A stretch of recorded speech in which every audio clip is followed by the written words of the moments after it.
வந்து போகும்போது அந்த மக்கள் யாருமே கண்டுக்காத மாதிரி போயிடுறாங்க.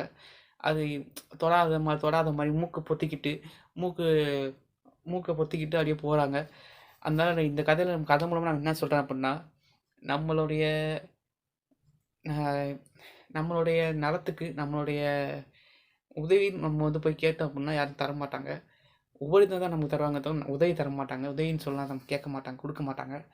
ஸோ வந்து அதனால் வந்து இந்த கதை மூலமாக என்ன சொல்ல வரேன் அப்படின்னு பார்த்தீங்கன்னா, நம்மளை ஸ்டார்டிங்கில் பார்த்தவங்க எண்டில் பார்ப்பாங்கன்னு நமக்கு தெரியாது.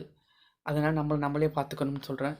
இந்த கதை நல்லா இருந்துச்சான்னு தெரில. நல்லா இருந்துச்சுன்னா கமெண்ட் பண்ணி சப்ஸ்கிரைப் பண்ணுங்கள். நன்றி. ஃபஸ்ட்டு சொல்லியிருந்ததால கொஞ்சம் வாயெல்லாம் உளருது. ஏன் தப்பாக எடுத்துக்காதீங்க. நன்றி.